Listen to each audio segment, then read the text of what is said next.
Hello friends, welcome to our channel Value Riders, a critical, analytical and contrarian view of everything before we finally choose our best. Today we are going to discuss on barbecue IPO analysis.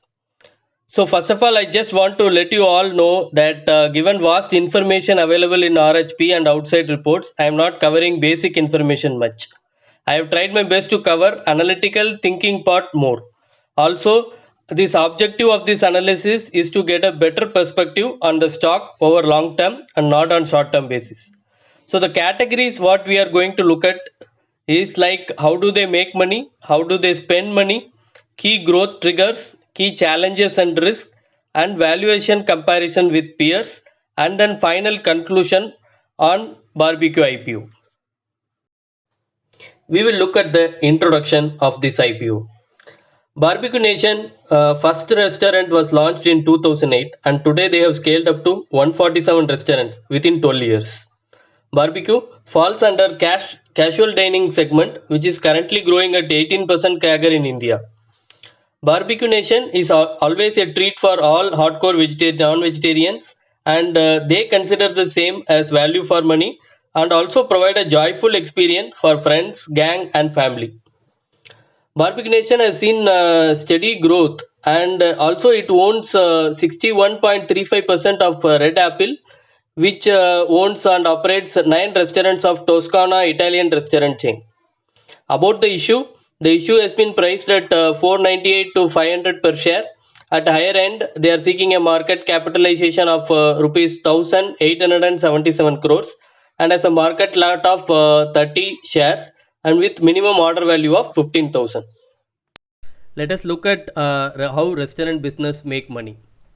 So basically the number of restaurants they own, number of customers visit per store per year into average realization what each customer pays for a meal. So more granular, if you look at full capacity of 100% 100 people chairs restaurant for a day would be like 2 covers in lunch and 2 turns in dinner. So 2 times a single chair would be occupied during lunch and during dinner. So it is like 4 into 100 into 1 into 365. So around 1.46 lakh customers per restaurant per year would be there. So if you look at the past 4 years data, revenues have grown from 497 to 846 crores. So also we could see growth in number of customers served, which has increased from 6.9 million to 10.4 million. So but this was mainly driven by increase in stores. So number of restaurants has increased from 79 to 150, so which has almost doubled. So also look at the key insight here now. So the customer per store has dropped from 0.09 million to 0.07 over past 4 years. The same store sales growth has been around 5 to 8% for the company, but this was majorly driven only by the realization and not by inflow of customers. So this is clearly visible in our key takeaway. So customers are not increasing but decreasing in old or existing stores, which is a clear bad sign. Next we look at how do the restaurants spend money. The estimated cost for starting a restaurant is in the range of 2.5 crore to 2.7 crore. The stores which are more than 2 years earning around 19% EBITDA margins for the company. Management has told that more than 50% are repeat customers. The major cost for the restaurant is food cost, which is around 33 to 36%. So the company is able to enjoy a gross margins of 64 to 67%. The employee cost per store has increased from 1.2 to 1.6 crore per restaurant per year. Though the company was able to manage its overall fixed cost to get it under control with around 2.7 crore per store. So the break-even sales coming around 4 crore per restaurant per year, as compared with sales of 5.6 crore per restaurant per year. So though the company was able to control its fixed and variable cost broadly in line, but not able to control the revenue per store, which has been dropped from 6.3 crore per restaurant to 5.6 crore. So this has negatively impacted the EBITDA per restaurant, so which has overall impacted the profitability of the business. Now let's look at the key growth drivers. If everything goes normal, the delivery sales business could do 115 crore sales in FY22 at the current run rate of 18,627 per store. So which is also equivalent to 15% of the total sales. So this delivery business, barbecue in a box and UBQ and meals in our box, grills in a box, should expected to do well in medium to long term. So this should drive overall the margins of the business as well. Also addition of new restaurants with a capex of 55 crores which is taken from the IPO money. So as if they calculate spending about 2.5 crores each restaurant, so potentially this could add over 130 crores over next 2 years at the run rate of 6 crore revenue per store, which they are currently doing. Also digital reservation, which through its own app has increased from 35% to 48%. So this way company could avoid commissions and also increase the number of footfalls into the restaurant, so which overall increase the profitability of the company. Next we look at the key challenges and key risk for the company. The growth slowing down in terms of customer per store and same store sales growth has been a key issue.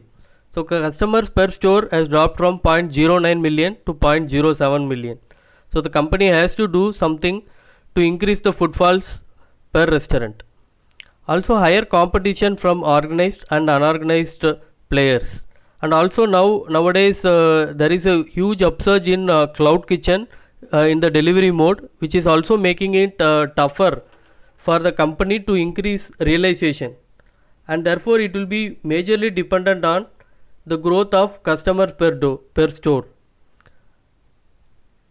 High fixed cost, so majorly 57% cost are fixed in nature.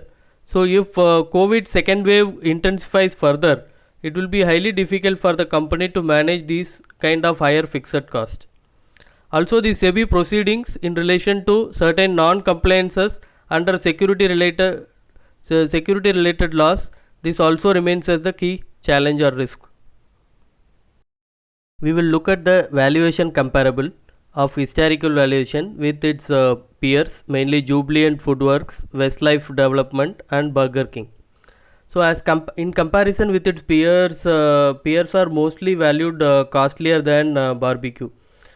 If we see on EV per sales metrics, barbecue is valued at 2.4 times at its higher price band of 500 per share, as compared with 5.2 to 10 times of its peers.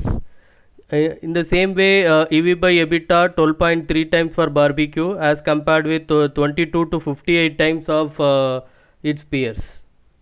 So is barbecue really cheaper or cheaper for a reason? So if we see market is providing premium valuation for its peers, mainly to reflect the growth in the EBITDA. So if we compare the growth of barbecue's 11% as compared with its peers growth of 54 to 66%. So market is clearly providing premium valuation only for stronger EBITDA growth, the QSR business model for its peers, and also MNC management with all three of its peers. Swirly management will always provide substantial discount to Barbecue Nation over its other listed players. Finally, we look at the conclusion part.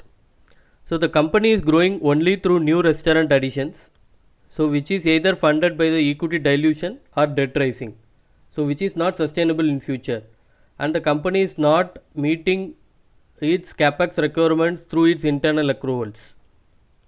Second one, improving same store sales growth is becoming more critical for the company. So by either providing discounts or improving loyalty schemes, restaurant has to convince customers to visit frequently So this way they can improve profitability. So also lower EBITDA per store growth has been a key issue. So the company has to scale up its delivery business faster, which could probably improve growth and profitability. So overall, we believe it would be prudent to get the stock at lower prices post listing, but not now. On the disclaimer, this is not a stock recommendation. This is mainly used for educational purpose only, and overall author has 10 years plus research analyst experience. Thank you all. Hope this video was useful for you. Please press like button, subscribe, so that in future all videos will reach you faster. Thank you.